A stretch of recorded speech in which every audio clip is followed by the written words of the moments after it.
So, you want to start your own apiary? That's awesome! If you've ever been curious about beekeeping, you've come to the right place.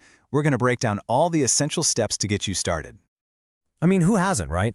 The idea of harvesting that golden honey straight from your own backyard, it's a pretty sweet dream. But turning that dream into a reality takes a little bit of planning.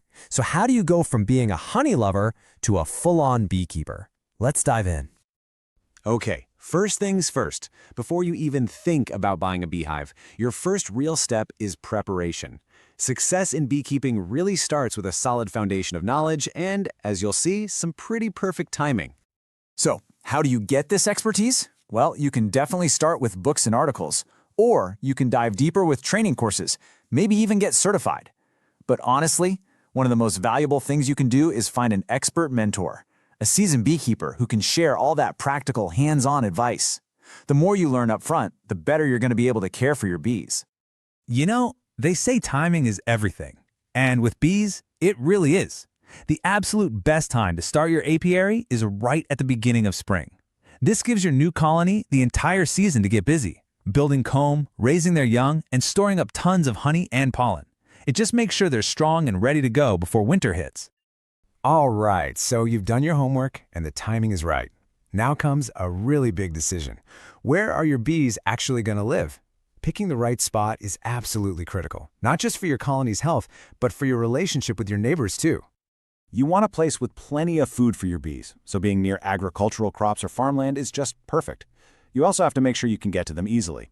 Now, on the flip side, you really want to avoid residential areas. That just helps prevent any issues with neighbors. And it's super important to stay clear of things like high-voltage power lines and any contaminated water sources. You got to keep your bees safe and healthy.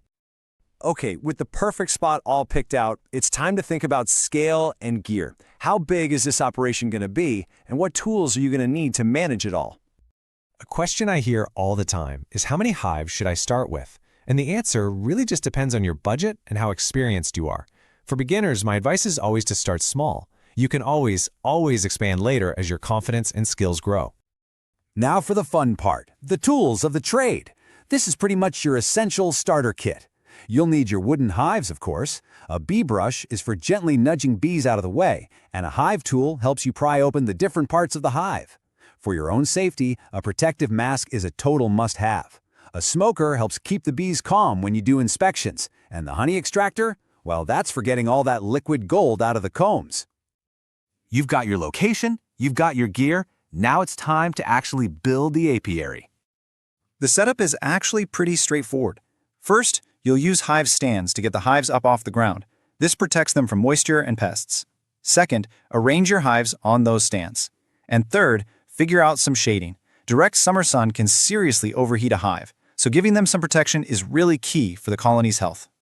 Now here's something else to think about. Is your apiary going to stay in one place, or will it be mobile? A fixed apiary is, well, permanent. But a mobile one lets you move your hives to follow different flowering seasons, like, say, moving them to a citrus grove when it's blooming and then bringing them back. The choice really just depends on your goals. And here it is, the moment you've been waiting for. The site is prepped, the hives are ready. It's time to welcome your new bees. So when you go to buy bees, you'll probably be buying what's called a bee package. Think of it like a starter kit for a colony.